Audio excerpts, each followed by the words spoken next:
رمضان مبارک گے کہ اس دن وہ بڑا ہولناک دن ہوگا قیامت کا۔ اس دن یہ روزہ اللہ کے آگے کھڑا ہو جائے گا، جا کے اللہ سے کہے گا اے اللہ میں نے اس کو سارا دن بھوکا پیاسا رکھا، یہ شخص تیرے احترام میں، تیرا بندہ میرے احترام میں، یعنی کہ بندہ تیرا ہے، میرے احترام میں اس نے میرا احترام کیا، سارا دن کچھ نہیں کھایا، اس نے اپنی جائز ضروریات بھی پوری نہیں کی، حلال کے پاس تک نہیں گیا، بیوی اس کے اوپر جائز تھی، اس نے تیری میری تکریم میں، میرے احترام میں، تیرے بندے نے اس نے اپنی جائز ضروریات بھی چھوڑ دی، اے اللہ میری سفارش اس کے حق میں کیا فرما، قبول فرما۔ کہتے اللہ کے جا کے کھڑا ہو جائے گا آگے، اور رسول اللہ صلی اللہ علیہ وآلہ وسلم نے فرمایا کہ اللہ اس کی سفارش قبول کریں گے۔ یہ ہے بہت بڑا وکیل۔ اگر ہمیں روزہ صحیح نصیب ہو جائے،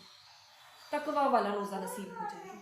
ہماری آنکھوں کا روزہ، ہماری زبان کا روزہ، ہمارے کانوں کا روزہ، ہمارے دل کا روزہ، ہمارے پاؤں کا روزہ، ہمارے پورے اجزاء کا روزہ، ٹھیک ہے، آنکھیں غلط کوئی کام روزے کی حالت میں دیکھ نہیں سکتی، ٹھیک ہے، کان غلط کوئی بات سن نہیں سکتے، زبان کوئی غلط بات منہ سے، ناجائز بات منہ سے، گناہ والی بات منہ سے زبان نہیں نکال سکتی، کیونکہ روزے کا مطلب پورا ہی روزہ۔ اللہ سکھانا چاہتے ہیں کچھ، اللہ تقویٰ دینا چاہتے ہیں، اللہ تمہاری ٹریننگ کرانا چاہتے ہیں،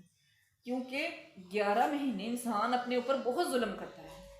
گناہ پہ گناہ، گناہ پہ گناہ، گناہ پہ گناہ، ایسا ہوتا ہے نا۔ گناہ کب زیادہ ہوتے ہیں؟ جب ہمارے دل میں اللہ کا ڈر نہیں ہوتا، تب گناہ ہوتے ہیں۔ تو بیسک یہ جو رمضان کا مہینہ نا، یہ اللہ تعالیٰ ہمیں اپنا آپ، اپنا ایک تعلق بتانا چاہتے ہیں، میرے بندے ذرا میرے قریب آ جا، تیرے اور میرے درمیان کوئی تعلق ہے، تیرے اور میرے درمیان کوئی کنیکشن ہے، وہ اللہ مزہ چکھاتے ہیں۔